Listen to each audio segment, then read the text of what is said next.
dumb joke.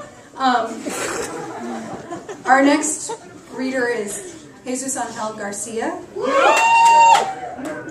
He is the author of Bad, Bad, Bad, a transmedia novel coming from New Pulp Press and Pulp Productions. On May 20th, 2011. He has these flyers that he's handing around, and I have one as an example up here. So if you want to come to the release party, this is where it's at. Please join me in welcoming Jesus. Bravo!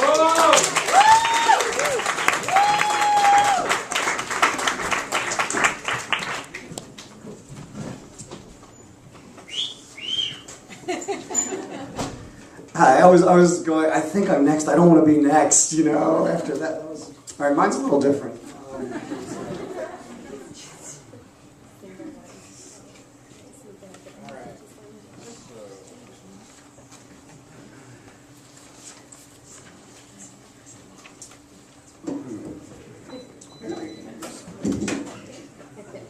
think I'll use this microphone.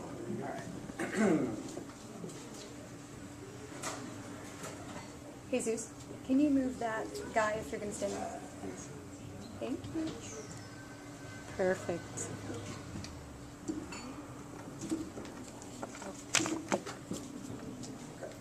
All right.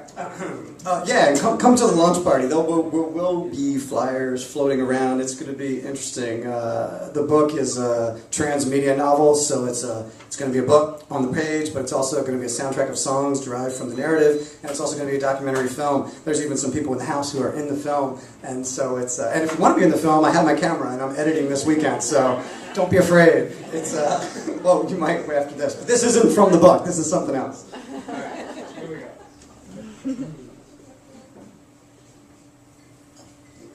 It's called How Jesus Seeks Intimacy Through Online Connection. A bit bored with the same old, Jesus wants to break a different kind of bread.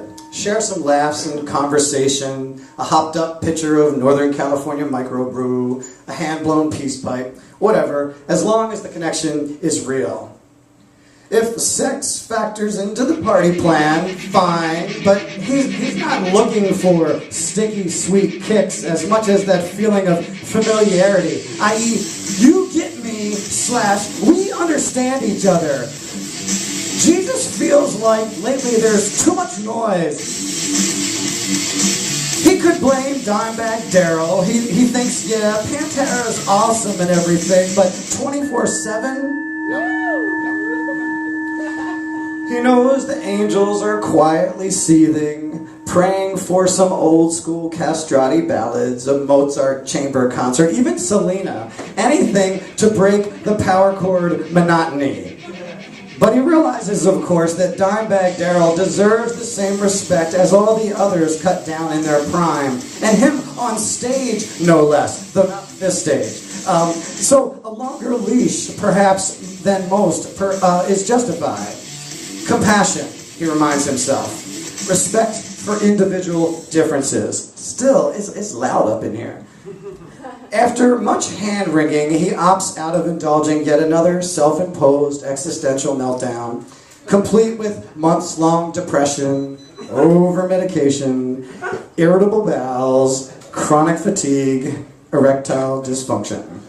No, not again. Never again, he assures himself. He will be assertive this time. Jesus will handle his business. Before the next chorus of Cowboys from Hell, he will connect in a meaningful way.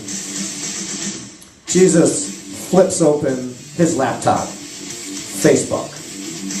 Despite his maxed out friend list, he never checks his bulging to bursting fan page, too creepy. And despite all those cell phone pics with their arty art appropriations and celebrity doppelgangers, he can't find anything to like.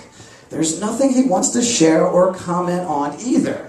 It's not that his pals, all God's creatures, great and small, aren't interesting or involved in really interesting stuff, but how many new babies or books or Kickstarter projects can he thumbs up before he starts to feel like an ingratiating prick? No. Facebook's too much like heaven. Joyful noise, one might argue, but noise nonetheless. Twitter them, he thinks. There was a time when the E-Bluebird's chat stream brought giddy relief from his endless numbered days, kicking back with a case of PBR, breakfast of champions for the great unwashed. Come on, admit it. Who among us watches before tweeting away the hours? Jesus would click through every how-to, top 10, best of, must-see link and slap his thighs hot pink from all the OMFGLOL humanity of it all. Always a first adopter, the Lord can reasonably say his followers now are legion. The embodiment of a giver, he auto-follows back everyone with personalized welcome notes. Hey Jude, thanks so much for thinking of me. Snapshot, spew, loogie, achoo, tweet, tweet. What better way to know thyself? He used to tell Peter or Paul. After all this time, he still mixes up those guys, calling each of them P-diddles to save face. If only they trim their goddamn ZZ Top beards. But Jesus understands. He used to rock the whiskers too, you know, until Yul Brynner dared him to take it way tight. Then he never looked back. His favorite t-shirt now, custom inked on Zazzle, says, facial hair is so BCE. Yet while Jesus does prefer a clean-shaved cheek, he'd never lift a razor to his chest. That's self-abuse. He'd often tell Alec Baldwin, back when the eldest B-bro was betting Kim Basinger, I don't know how you say it. Alec would simply say, 9.5 weeks, dude, 9.5 weeks. Yeah, Jesus would say, good luck with that. So there are few surprises when you know all. Which is why, in part, Jesus seems to have lost interest in his tweets. That, and he feels ridiculous with these new reading glasses staring at his reflection in the laptop screen. But eye strain is no LOL. There's always free porn, Jesus thinks. Why do his thoughts, not to mention his cursor, invariably lead to sex when he's bored? Heaven's IT specialist, Saint Isidora of Seville, attributes it to a flaw in the cyborg operating system. She's the one who had to unstick his keyboard the last time his online activities slipped out of hand. It was embarrassing for them both. He was also called on the carpet by Mary.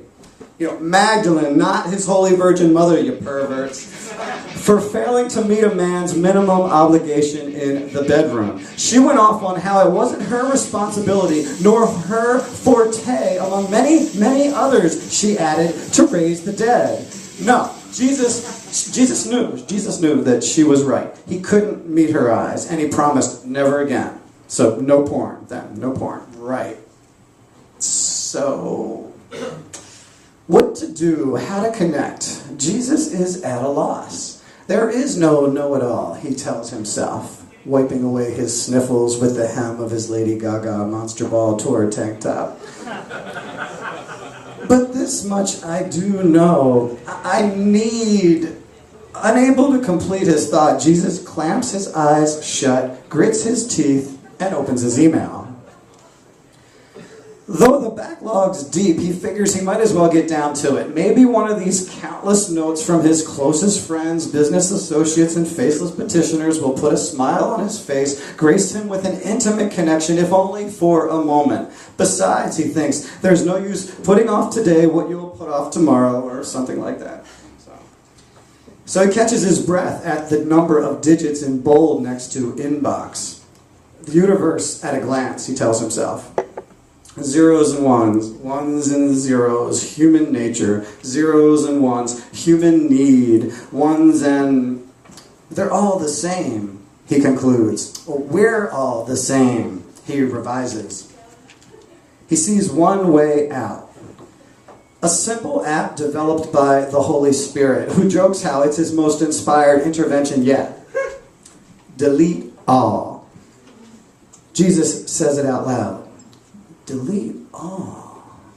His cursor hovers like a mallet about to whack a mole. Delete all. breath. Thank God. Thanks.